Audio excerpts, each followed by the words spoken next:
పార్టీలంటే ఆడంబరం, పిల్లలకి సంబరం, అందులో ఉండాలి రుచికరమైన భోజనం. అందుకు చూడాలి మమ్మీస్ కిచెన్ ప్రేమతో మనందరం. వెల్కమ్ టు మమ్మీస్ కిచెన్ ప్రేమతో మీ స్వప్న.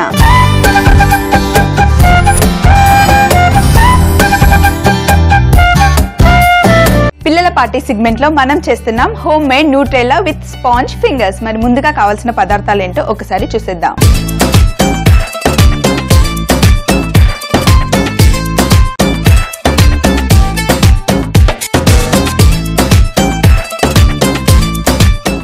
ముందుగా మన home made Nutella sponge fingers చేసుకోవడానికి కావాల్సింది ఇక్కడ నా దగ్గర 3 గుడ్లు ఉన్నాయి. సో వాటిని పగలగొట్టి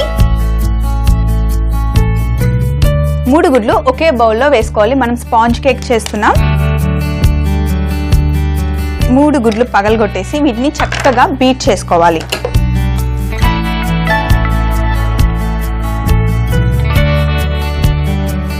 ఇప్పుడు ఇందులో లైట్ గా చక్కెర వేసుకుంటూ అలాగే బీట్ చేయాలి. కానీ మొత్తం చక్కెర ఒకేసారి వేయకుండా కొంచెం కొంచెంగా వేసుకుంటూ బీట్ చేసుకోవాలి.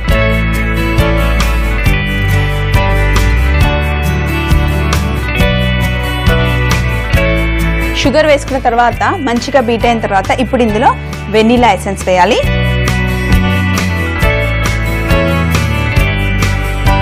చూడండి ఇలా చక్కగా నురగలు వచ్చింది కదా. ఇప్పుడు మనం ఇందులో పిండి వేసుకోవాలి. 1 కప్పు మైదా పిండి తీసుకొని మనం డైరెక్ట్ గా వేస్తే ఉండలుండలుగా ఉంటుంది కదా, అందుకే జల్లెడ పట్టుకోవాలి. ఇప్పుడు ఒక జల్లెడ తీసుకొని ఇందులో మొత్తం పిండిని జల్లెడ పట్టుకోవాలి. జల్లెడ పట్టుకుంటే ఒకేలాగా పిండి వస్తుంది.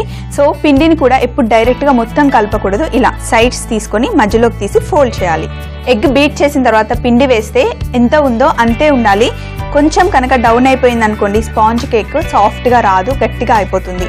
సో ఇప్పుడు ఇలా కలిపామనుకోండి పిండి డౌన్ అవ్వకుండా ఒకే రకంగా కలుస్తుంది. ఫోల్డ్ చేసి కట్ చేయాలి.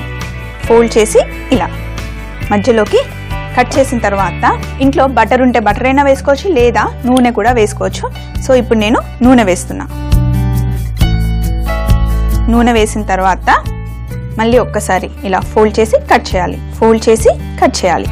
ఇప్పుడు మనం పిండిని ఫోల్డ్ చేసి కట్ చేసుకున్నాం కదా. ఇప్పుడు ఒక కేక్ మౌల్ తీసుకొని ఇందులో మనం ఈ మిశ్రమం మొత్తం వేసేయాలి. కింద నేను బటర్ పేపర్ పెట్టుకున్నాను, ఎందుకంటే ఇది సిలికాన్ మౌల్ కాదు కాబట్టి నేను బటర్ పేపర్ వేసుకున్నాను. సో ఇప్పుడు ఈవెన్ గా ఇలా స్ప్రెడ్ చేయాలి. ఇప్పుడు ఈ స్పాంజ్ కేక్ ని తీసుకెళ్లి ఒక 10 నిమిషాలు 180 డిగ్రీలలో ఓవెన్ లో పెట్టుకుని వచ్చేద్దాం. స్పాంజ్ కేక్ చేసుకొని మనం ఓవెన్ లో పెట్టుకున్నాం. 10 నిమిషాలు పడుతుంది కదా. ఈ లోపు మనం నటేలా చేసుకుందాం. దానికి మనకు కావాల్సింది ఫస్ట్ పల్లీలు. అయితే ఇక్కడ చూడండి పొయ్యి మీద నేను ఉప్పు వేసుకొని వేడి చేసుకుంటున్నాను. ఇందులో ఈ పల్లీలు వేసామనుకోండి అంత పల్లీలు మొత్తం ఒకే రంగులో వేగుతాయి. అలాగే మంచిగా ఉప్పు ఫ్లేవర్ కూడా పల్లీలకి పట్టుకుంటుంది, ఇంకా తొందరగా కూడా వేగిపోతాయి. సో ఉప్పులో కలిపి పల్లీలు ఇలా చక్కగా వేయించుకోవాలి. పల్లీలు ఎప్పుడైనా సరే ఉప్పులో వేయించుకుంటే ఉప్పు కూడా మంచిగా పల్లీలకి ఆ రుచి మంచి రుచి వస్తుంది. అలాగే పల్లీలు చూడడానికి అంతా ఒకే రకంగా వేగుతాయి. ఎక్కడ కూడా నల్ల నల్లగా మచ్చలు బ్లాక్ మార్క్స్ ఏమీ కనిపించకుండా ఈవెన్ గా వేగుతాయి. ఇంకా పొట్టు కూడా తొందరగా వచ్చేస్తుంది. సో ఇప్పుడు ఉప్పులో కొంచెం మంచిగా పల్లీలని వేయించుకోవాలి.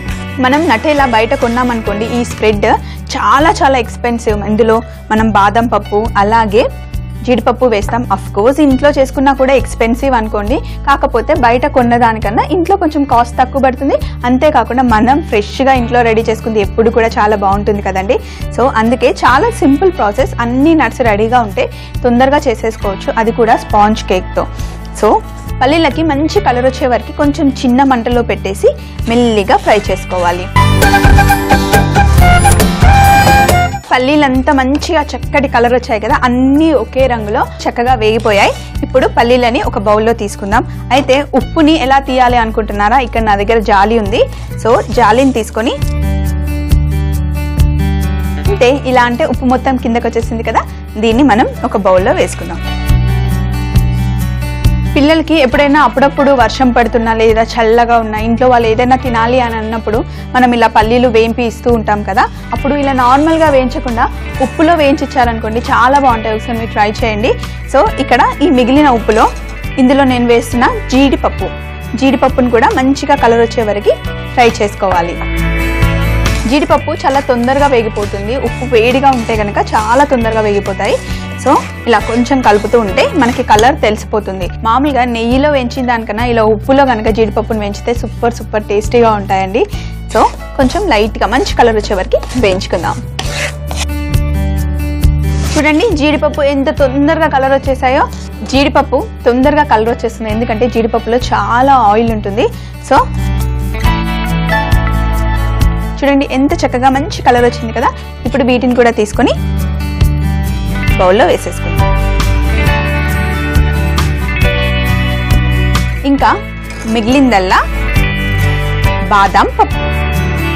బాదం పప్పు వేగడానికి మటుకి కొంచెం ఎక్కువ టైం పడుతుంది, లావుగా ఉంటాయి కాబట్టి కొంచెం ఎక్కువ టైం పడుతుంది. సో బాదం పప్పుని కూడా ఇలాగే మంచి రంగు వచ్చే వరకు వేయించుకుందాం.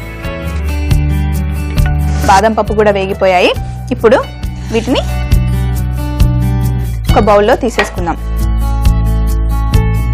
ఇందులో పప్పులన్నీ అయిపోయాయి కదా.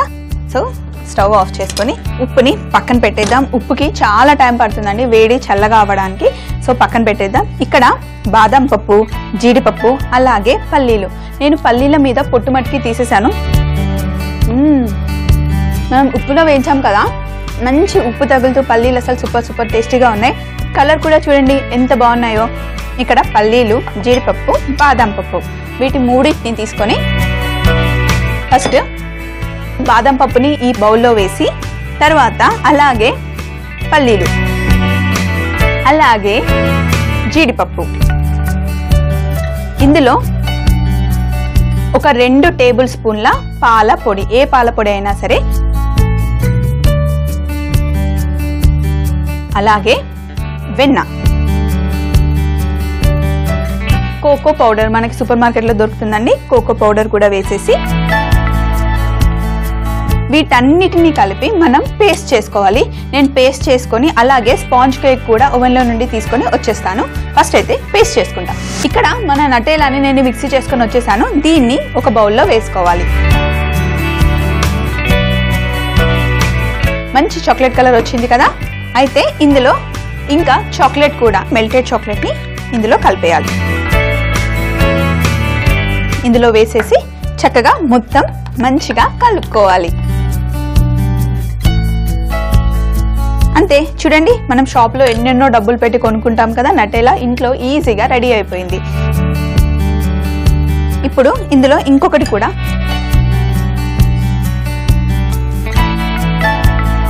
ఇప్పుడు తేనె వేసాం కదా. తేనె వల్ల మంచి స్వీట్నెస్తో పాటు పైన షైనీ కూడా వస్తుంది. సో తేనెను కూడా చక్కగా కలుపుకున్నాం. ఇలా కలుపుకున్న దాన్ని కాసేపు పక్కన పెట్టేసి ఇక్కడ మన స్పాంజ్ కేక్ రెడీ అయిపోయింది కదా. ఈ స్పాంజ్ కేక్ చల్లగా కూడా అయిపోయింది.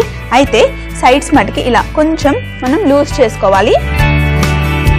ఇలా ఫస్ట్ లూజ్ చేసుకున్న దాన్ని అంతే. ఎంత చక్కగా వచ్చేసిందో, చక్కగా పొంగింది కూడా, ఇంకా చాలా సాఫ్ట్గా కూడా ఉంది. సో ఇప్పుడు స్పాంజ్ కేక్ని ఇలా రివర్స్ చేసుకొని పైనుండి ఈ ప్లేట్ తీసేసి కింద బటర్ పేపర్ ఉంది కదా, ఆ బటర్ పేపర్ని కూడా కాస్త నిదానంగా, స్పాంజ్ కేక్ కదా చాలా సాఫ్ట్గా ఉంటుంది విరిగిపోకుండా,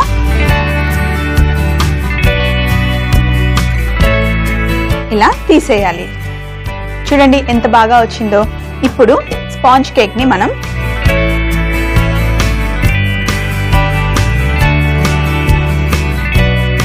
మిడిల్లో కట్ చేసుకున్న తర్వాత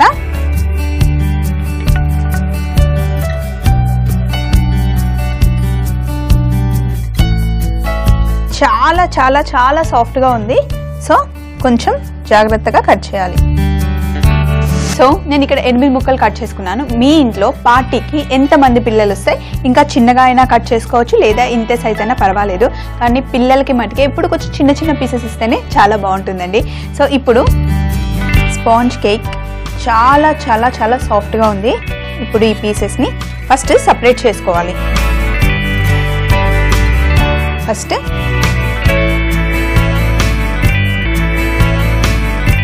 ఇలా పెట్టుకున్న తర్వాత వీటిపైన మళ్ళీ ఇంకొక లేయర్ ఇలా పెట్టిన తర్వాత ఒక బౌల్ తీసుకొని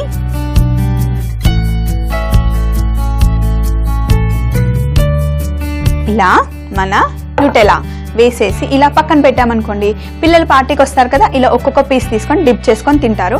లేదు అలా వాళ్ళకి హ్యాండిల్ కష్టమవుతుంది అంటే మనమే న్యూటెలాని తీసి చక్కగా స్పాంజ్ కేక్ మీద అప్లై చేసి పార్టీకి పిల్లలు వచ్చే టైంకి పెట్టామనుకోండి, పార్టీతో పాటు మన న్యూటెలాని విత్ స్పాంజ్ కేక్తో సూపర్గా ఎంజాయ్ చేస్తారు. Home made Nutella with sponge fingers తయారు చేయ విధానం. ముందుగా ఒక బౌల్ తీసుకొని అందులో గుడ్లు, పంచదార, వెనీలా ఎసెన్స్, మైదా పిండి, నూనె వేసి బ్యాటర్ కలుపుకోవాలి. ఇప్పుడు ఒక మఫిన్ మౌల్ తీసుకొని అందులో బ్యాటర్ని వేసి ఓవెన్లో 180 డిగ్రీలు 10 నిమిషాలు పెట్టి బేక్ చేసుకోవాలి. ఇప్పుడు ఒక కడాయి తీసుకొని అందులో ఉప్పు వేడి చేసి పల్లీలు వేయించుకోవాలి.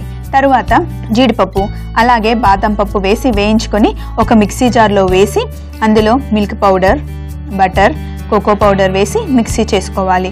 తర్వాత ఒక బౌల్లో వేసుకొని అందులో చాక్లెట్, తేనె వేసి కలుపుకోవాలి.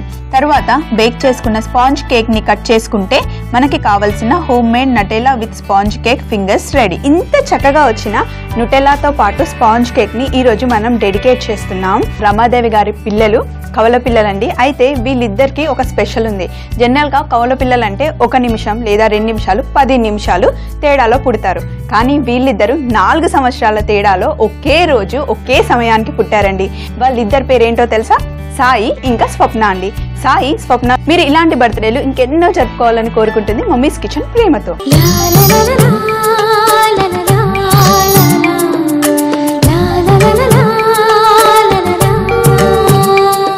అమ్మ చేతి వంటల్లో ప్రతిరోజు కొత్తదనం కోరుకునే పిల్లలు తన పుట్టినరోజు నాడు సరికొత్త రుచులతో పాటు ఒక మంచి సర్ప్రైజ్ కావాలనుకుంటారు. మీరు కూడా పిల్లలకి మంచి సర్ప్రైజ్ ఇవ్వాలనుకుంటున్నారా? చాలా సింపుల్ అండి.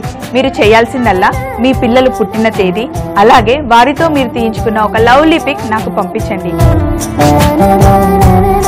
మీ పిల్లల కోసం ఒక మంచి రెసిపీతో పాటు మమ్మీస్ కిచెన్ ప్రేమతో తరపున వాళ్ళకి బర్త్డే విషెస్ కూడా అందజేస్తాం. మీరు మీ డీటెయిల్స్ పంపించాల్సిన మా మెయిల్ ఐడి mk.premato@gmail.com. వెంటనే మెయిల్ చేయండి. మమ్మీస్ కిచెన్ ప్రేమతో ఎపిసోడ్స్ మీరు మళ్ళీ చూడాలనుకుంటే సబ్స్క్రైబ్ అవ్వండి www.youtube.com/etv అభిరుచి.